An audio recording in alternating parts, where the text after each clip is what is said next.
시편 2편 우리 1절부터 우리 12절까지 말씀을 함께 읽겠습니다. 구약 성경 805페이지가 됩니다. 시편 2편 1절부터 우리 12절까지를 함께 합독을 하도록 하겠습니다. 어찌하여 이방 나라들이 분노하며 민족들이 헛된 일을 꾸미는가? 세상의 군왕들이 나서며 관원들이 서로 꾀하여 여호와와 그의 기름 부은 자를 대적하며 우리가 그들의 맨 것을 끊고 그의 결박을 벗어버리자 하는도다. 하늘에 계신 이가 웃으시며 주께서 그들을 비웃으시리로다. 그때 분을 바라며 진노하사 그들을 놀라게 하여 이르기를 내가 나의 왕을 내 거룩한 산 느헤온에 세웠다 하시리로다. 내가 여호와의 명령을 전하노라. 여호와께서 내게 이르시되 너는 내 아들이라. 오늘 내가 너를 낳았도다. 내게 구하라. 내가 이방 나라를 내 유업으로 주리니 내 소유가 땅끝까지 이르리로다. 내가 철장으로 그들을 깨뜨리며 질그릇같이 부수리라 하시도다. 그런즉 군왕들아 너희는 지혜를 얻으며 세상의 재판관들아 너희는 교훈을 받을지어다. 여호와를 경외함으로 섬기고 떨며 즐거워할지어다. 그의 아들에게 입맞추라. 그렇지 아니하면 진노하심으로 너희가 길에서 망하리니 그의 진노가 급하심이라. 여호와께 피하는 모든 사람은 다 복이 있도다. 아멘. 아멘. 주님 앞에 귀한 예물 드리신 분이 계십니다. 사랑하는 아들에게 오늘도 하나님의 영이 임하게 하옵소서. 예물 드렸고 특세를 통해서 말씀 충만 성령 충만하게 하소서. 기도 제목 올렸습니다. 기도하겠습니다. 사랑과 은혜가 풍성하신 하나님 아버지 감사합니다. 우리를 지극히 사랑해 주셔서 행복한 동행 특별한 새벽 기도회 올 둘째 날을 주님 앞에 오게 하여 주시고 예배드리게 하여 주심을 감사합니다. 하나님의 은혜를 사모하고 하나님의 은혜를 기대하며 갈망하는 모든 자에게 주여 충만한 은혜를 부어 주시옵소서. 오늘도 주님 앞에 귀한 예물 드릴 손길이 있습니다. 하나님이여 간절한 소망을 따라 예물 드리오니 주여 은혜를 구하는 모든 자에게 또 기대하는 자에게 하나님이여 또 예물 드리는 자에게 주께서 허락하여 주셔서 복의 복을 더하여 주옵소서. 감사하며 우리를 위해서 구원하신 예수님의 이름으로 기도합니다. 아멘. 아멘. 할렐루야. 행복한 동행 특별한 새벽 기도에 오신 여러분들을 축복합니다. 저는 매일 새벽 기도를 하잖아요. 새벽 기도를 하는데 이 특별한 새벽 기도, 특별 새벽 기도 줄여서 특세라고 하는데 새벽 기도회가 얼마나 긴장이 되는지 어제도 몇 번을 깨고 오늘도 몇 번을 깨고 그랬어요. 이 깨면 다시 또 자면 힘들잖아요. 그래서 일어나가지고 기도하고 이렇게 했는데 어쨌든 하나님의 은혜를 갈망하고 또 간절히 기대는 여러분들에게 하나님께서 기대 이상으로 부어주실 줄 믿습니다. 더 가까이 하고 더 깨워서 하나님 앞에 나오는 우리 모든 성도가 되길 바랍니다. 오늘은 이제 시편 두 번째 시간 2장을 읽었는데요. 어제도 말씀을 드렸지만 시편의 핵심 주제는 복입니다. 복 있는 사람. 어제 읽었던 시편 1편은 죄를 멀리하고 하나님의 말씀을 가까이 하는 자들에게 가까이 하는 사람들은 복이 있는 사람들이다. 이렇게 말씀을 드렸고요. 오늘은 두 번째 시간으로 2편인데 누가 복이 있는 사람이냐 그랬을 때 하나님께 피하는 자가 복이 있는 사람이다. 12절 말씀을 보면 맨 끝에 보면 여호와께 피하는 모든 사람은 다 복이 있다. 이렇게 말씀을 하고 있죠. 여러분이 시편을 2편 읽으면서 느끼시는지 모르겠지만 다른 시편과 같지 않고 굉장히 강력하게 권면하고 있는 것을 보게 되어집니다. 해라, 해면 안 된다. 이렇지 않으면 강하게 너희들이 진노가 임할 거다 등등 이런 표현을 써가지고 정말 강력하게 말씀을 하고 있는 것을 보게 되어지죠. 여러분 이 시편을 읽으면서 특히 2장을 읽으면서 2편을 읽으면서 우리 사람은 두 부류가 있다 이렇게 생각하게 되어지는데요. 첫 번째 부류는 누구냐? 죽게 피하려는 자입니다. 그것이 복인 줄 아는데 아까 읽었던 12절 말씀과 같이 여호와께 피하는 모든 사람은 다 복이 있다. 그런 말씀과 같이 죽게 피하려고 하는 사람이 한 부류라 하면 또 한 부류는 반대로 주님께로부터 도망하려고 하는 자죠. 주님께 도망하려는 자인데 2절 말씀에 보면 세상의 군한들이 나서며 관원들이 서로 꾀하여 여호와와 그의 기름 부은 자를 대적하며 3절 우리 같이 읽어볼까요? 우리가 그들의 맨 것을 끊고 그의 결박을 벗어버리자 하는도다. 대적하며 도망가자고 하는 것이죠. 다시 말해서 하나님의 통치를 벗어나서 자기 마음대로 살아가겠다라는 것이죠. 어제 신문을 보면서 참 걱정을 많이 했는데요. 어제 신문에 어떤 내용이 나왔느냐면 미국 종교에 대한 통계가 나왔죠. 우리가 알고 있는 것처럼 미국은 기독교를 국교로 인정하지는 않지만 어쨌든 국교와 가까울 정도로 굉장히 기독교의 그 분포가 많습니다. 대통령 선서할 때도 우리가 성경을 이렇게 손에다 얹어놓고 뭐 이렇게 선서하는 것도 봤잖아요. 그런데 이 미국 성인의 한 40% 이상이 기독교를 믿는데 이 숫자가 10년보다 가파르게 줄어들고 있대요. 가파르게 줄어들고 있다고 하면서 누가 늘어나고 있느냐? 무종교가 늘어나고 있다라는 얘기를 기사를 읽었습니다. 이 무엇을 말하고 있습니까? 바로 그만큼 미국 사람들 중에서 하나님을 떠난 사람들이 많이 있다라는 것을 말하고 있는 것이죠.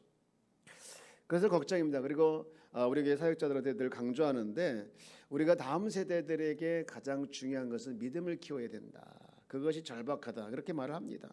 심지어는 목사님의 자녀고 또 장님의 자녀이기 때문에 이만큼 믿음이 좋을 것이다. 그런 선입견을 내려놓고 그렇게 하면 안 된다. 그래서 믿음을 성장시켜야 된다는 말을 굉장히 많이 강조하고 있는데요.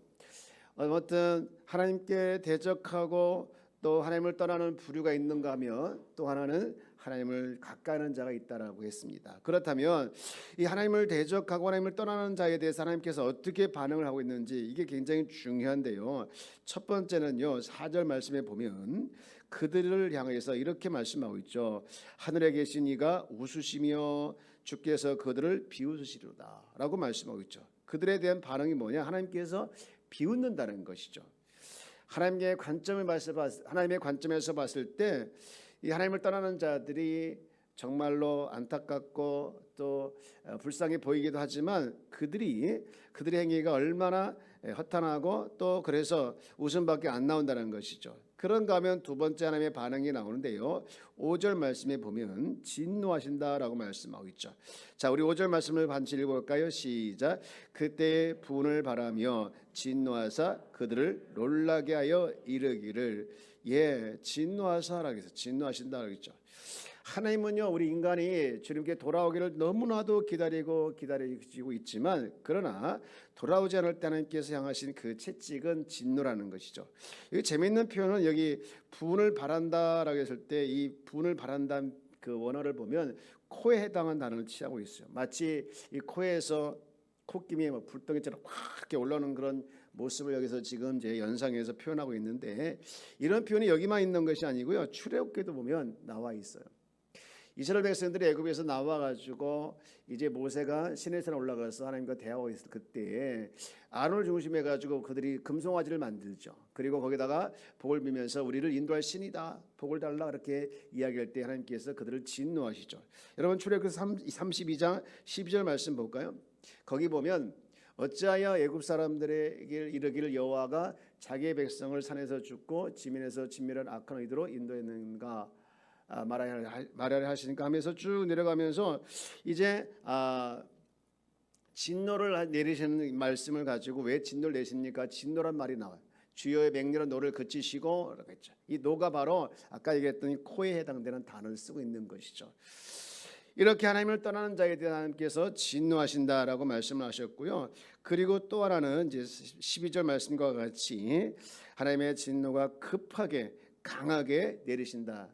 주저하지 않고 강하게 내리신다라는 말씀을 하고 있습니다. 여러분 이렇게 하나님께서 지금 떠나는 자에 대한 반응을 쭉 보게 되어지면 하나님은 정말 무서운 분이다 이렇게 생각이 들 수 있겠죠. 그러나 저는요 이 말씀을 보면서 오히려 하나님이 무섭다 이렇게 생각되기보다는 우리 하나님은 공의로우신 분이시죠. 그래서 이 죄에 대해서는 반드시 그냥 두지 않냐고 물으십니다. 죄에 대해서 물으시고 그 죄에 대해서 징계를 내리시지만 그러나 한편으로 하나님은 사랑이 많으시기 때문에 사실은 이렇게 징계를 통해서 하나님께서 정말 자기 백성들에게 원하는 것이 무엇이냐? 돌아오기를 원하는 것이죠. 그것이 하나님의 진짜 마음이죠. 여러분, 징계를 통해서 느껴지는 하나님의 진짜 마음이 내 마음속에서 읽혀지게 되어지면 그런 하나님이 오히려 고마운 거죠. 우리가 자녀를 키워보면 알겠지만 여러분, 자녀가 잘못했을 때 부모 입장에서 어떻게 합니까? 이것을 그냥 놔두면 안 되겠다 싶으면 단호하게 혼내죠. 아주 그냥 눈물이 쏙 나올 정도로 혼내는 것이 부모잖아요. 그런데 그 부모가 자녀를 혼내면서 어떻습니까? 이 아이 미워가지고 내가 그냥 이번 기회에 화를 단단히 아주 풀어야겠다 하면서 혼내는 부모는 아무도 안 계세요. 정말 진짜 부모의 마음은 그 아이를 사랑하는 마음이 엄마의 마음이고 아빠의 마음이죠. 강아지 박사라는 강형욱 씨가 있는데 이 사람은 정말 개를 사랑하는 사람 같더라고요. 보면 그런데 이 잘못했을 때 개에 대해서 알짤없어요. 그냥 얼마나 혼내는지 그렇게 혼내면서 정말 저 사람이 개를 사랑하는 사람인가 그렇게 생각할 정도로 혼내더라고요. 또 아동 상담 전문가 오건영 씨도 똑같습니다. 잘못 앞에서 인정사정 없이 이렇게 하는데 여러분, 하나님의 진짜 마음이 그겁니다. 공의로우신 분이시기 때문에 우리가 하나님은 무서우신 분이다라고 생각할 수 있겠지만 사랑이 많으신 분이죠. 그러면 이런 하나님의 진짜 마음을 믿고 우리가 어떻게 살아갈 것인가에 대해서 오늘 본문은 이야기하고 있는데 우리 다 그런 의미에서 우리 12절 말씀을 한번 같이 읽어보면서 어떻게 살아가실 것을 원하시는지 한번 우리 찾아보면서 같이 읽어볼까요? 12절 말씀 읽어봅니다. 시작. 그의 아들에게 입맞추라.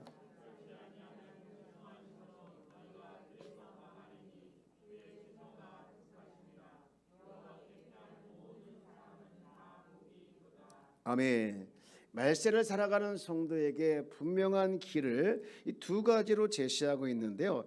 첫 번째 길은 그 아들에게 입맞추라는 것이죠.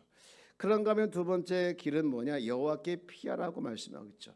아까 서두에서 말씀을 드렸던 것과 같이 이 명령은 굉장히 강력합니다. 아주 강력해. 해도 되고 안 해도 되고 그게 아니라 해야 된다는 것이죠. 여러분, 먼저 그 아들에게 입맞추라 그렇게 말씀을 하고 있는데 그의 아들을 여기서 말하고 있는 이 아들이 누굴까? 먼저는 이제 다윗의 왕가를 말하고 있고요.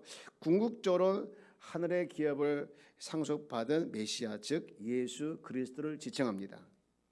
여러분, 예수님께서 이제 마지막으로 떠나시면서 제자들에게 하늘로 올라가면서 하신 말씀이 있죠. 마태복음 28장 18절 말씀에 보면 하늘과 땅의 권세를 내게 주셨으니 하면서 이 그분의 부활과 죽음을 통해서 어땠습니까? 모든 권세를 하나님으로부터 받았다라는 얘기를 하고 있는데 그러면서 8절 말씀이 오늘 읽었던 8절 말씀이 이제 그 말씀과 맥을 같이 하고 있어요.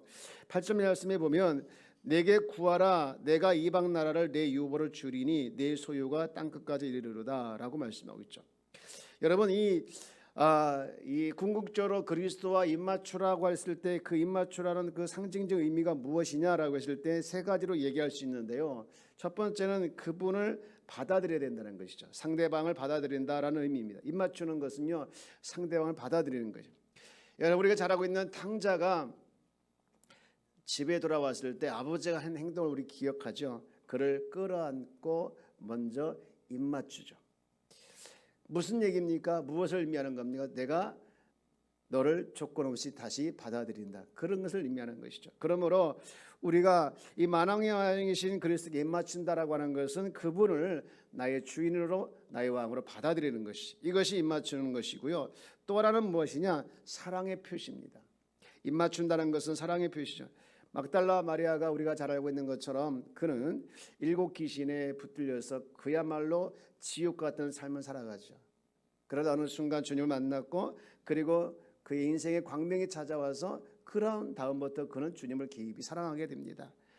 그러던 어느 날 그가 자기가 가지고 있는 옥합을 깨고 그리고 자신이 그 예수님 앞에 머리를 숙이며 눈물을 흘리면서 그리고 머리로 예수님의 발을 씻고 그 다음에 그가 발에 입맞춤을 하죠. 이게 뭡니까? 주님을 사랑한다는 표시입니다. 그리고 마지막으로 이 입맞춤은 무엇이냐? 충성과 복종을 의미하는 것이죠. 고대 근동에서는 신하가 군주에게 복종한다 의미로 군주의 발에 입맞춤을 했습니다. 그러므로 입맞춘다는 것은 그분께 충성하고 복종한다는 것이죠.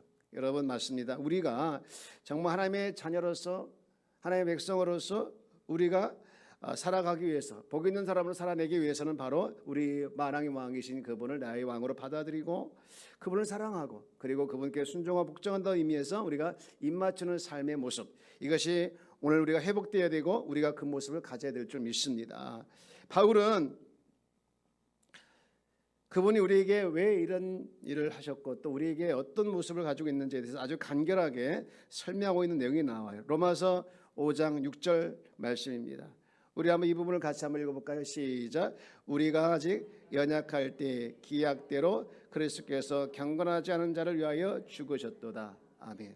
우리가 연약할 때 그리스도께서 경건하지 않은 자를 위해서 죽으셨다는 것이죠. 그리고 8절 쭉 내려가면 8절 또 읽어봅니다. 시작. 우리가 아직 죄인 되어 있을 때 그리스도께서 우리를 위하여 죽으심으로 하나님께서 우리에 대한 자기의 사랑을 확증하셨느니라.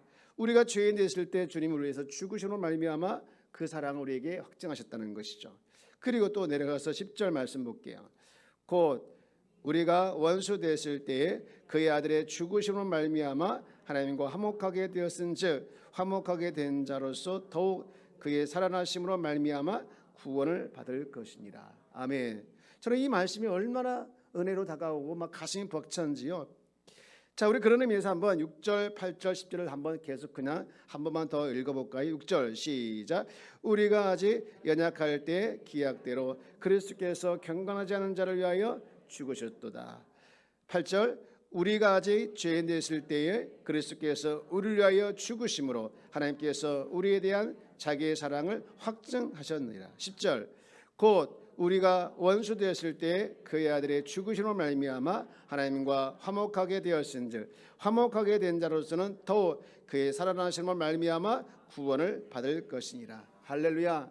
왜 우리가 그분께 입맞춰야 되고 왜 우리가 그분을 사랑하고 왜 우리가 그분을 나의 주인으로 나의 왕으로 받아들여야 하는 이유를 분명하게 말씀하고 있는 말씀들이 로마서 5장에서 있는 말씀들이죠.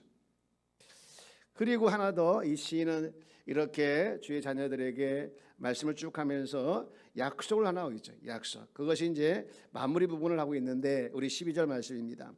그의 아들에게 입맞추라. 그렇지 아니하면 진노하심으로 너에게서 너희가 길에서 망하리니 그의 진노가 급하심이라. 여호와께 피하는 모든 사람은 다 복이 있도다. 할렐루야. 여호와께 피하는 모든 사람에게 다 복이 있다. 첫 번째는 우리가 갈 길이 주님께 입맞추는 것이라 했다고 하면 두 번째는 주님께 피하는 것이죠. 여호와를 대적하고 여호와를 떠나는 사람들에게는 하나님의 진노와 하나님의 징계하심이 강력하게 임한다 하면 반대로 대조적으로 여호와께 피하는 자에 대한 약속을 마무리하고 있죠. 여러분 이 말씀은요 시편은 물론 성경 전체의 핵심적인 말씀입니다. 여호와께 피하는 자는 복이 있도다. 전 감사한 것은 여호와께 피하는 모든 사람은 다 복이 있다라고 표현하고 있죠. 여기서 피한다고 하는 말은 의지한다는 말입니다. 그분을 의지하는데 한 번만 의지하는 것이 아니라 지속적으로 임하는 것을 말하는 거예요. 지속적으로 계속해서 의지하는 것을 말하는 것이죠. 매 순간 매일매일 주님을 의지하고 여호와께 피하는 자들이 바로 여호와를 의지하는 자입니다. 여러분 그러면 왜 그분께 피해야 될까요? 시편 기자는 계속해서 말씀하기를 46절에 시편 46편 1절에 이렇게 말하고 있죠. 그분에 대해서 이렇게 표현하고 있습니다. 하나님은 우리의 피난처시요 힘이시니 환난 중에 만날 큰 도움이시라. 할렐루야. 하나님 우리의 피난처이신 줄 믿습니다. 그리고 힘이신 줄 믿습니다. 환난 중에 만날 큰 도움이신 줄 믿습니다. 여러분이 이 시간 새벽에 나와서 기도하는 제목이 제가 어떤 건지는 모르겠지만 어떤 분은 절박하게 정말 하나님께서 고쳐주거나 하나님께서 회복시켜주지 않거나 하나님께서 건져주지 않으면 죽을 것 같은 그런 기도의 제목이 있는지도 모르겠어요. 하나님은 나를 나보다 더 잘 아시고 나의 형편을 아시며 나의 간절하고 절박한 마음을 아시고 있을 줄 믿습니다. 그러므로 그분께 우리는 이렇게 말씀하신 것처럼 피해야 되는 여호와는 나의 피난처시요 힘이시요 환난 중에 만날 작은 도움이 아니라 큰 도움을 믿고 이 말씀을 붙들고 기도하길 주 이름으로 축원합니다. 이런 말씀을 붙들고 기도할 때 하나님께서 응답을 빨리 해주시는 거예요. 내 생각을 가지고 내 방법을 가지고 내 주관을 가지고 기도하면 응답이 없어요. 어떤 때는요. 그러나 하나님의 뜻을 구하고 하나님의 말씀을 근거로 하고 그 말씀을 붙들고 기도할 때 하나님께서 역사가 더 빨리 일어나는 줄 믿습니다. 여러분 이 말씀 붙들고 기도하시길 주 여러분 축복합니다. 하나님은 나의 피난처시 우리의 피난처 힘이시니 환난 중에 만날 큰 도움이시라. 이제 마지막으로 12절 말씀을 쭉 읽다 보면 이런 생각이 들더라고요. 주께 입맞추고 피하는 일을 우리가 해야 될 일인데 중간에 보면 기가 막히죠. 여러분 하나님의 진노에 대해서 쭉 말씀하고 있는데 자 우리 한번 12절 말씀을 더 읽어볼까요? 그의 아들에게 입맞추라. 그렇지 아니하면 진노하심으로 너에게 길에서 망하리니 그의 진노가 급하심이라. 여호와께 피하는 모든 사람은 다 복이 있도다. 여호와께 다 피하는 사람은 다 복이 있고 또 처음 상반절에 그의 아들에게 입맞추라 말씀하시면서 그 중간에 진노에서 얘기하고 있는데요. 이 진노가 어떻게 했습니까? 급하게 임할 수 있다는 것이죠.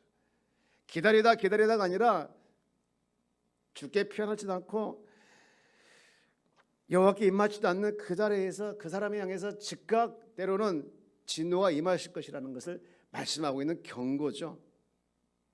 사실은 소멸하겠다는 일종의 경고이기도 하지만 더 깊이 돌아가게 되어지면 하나님께 온전히 돌아오라는 주의 메시지고 사인입니다. 오늘 우리는 이 12절 말씀을 우리 기억하면서 혹시라도 내 마음이 주님을 떠나고 있는지 주님을 멀리 있는지 우리가 생각하면서 주께 온전히 돌아와서 주님으로부터 만날 큰 도움을 누리는 우리 귀한 성도가 다 되어지기를 주 여러분 축원합니다. 이제 말씀을 마치고자 합니다. 사랑하는 여러분, 우리 삶에는 두 부류의 사람이 있다고 말씀드렸죠. 하나는 주님으로부터 도망가려고 하는 자들, 또 하나는 주님께 입맞추고 피하는 자입니다. 여러분 우리는 도망가는 자가 아니라 내가 몸은 여기 있을지라도 마음으로부터 도망가는 자가 아니라 주께 피하고 주님을 구하고 주께 입맞춤으로 말미암아 하나님께서 주시는 그 만날 큰 도움을 누리는 복이 있는 성도가 다 되어지기를 주 여러분 축원합니다. 오늘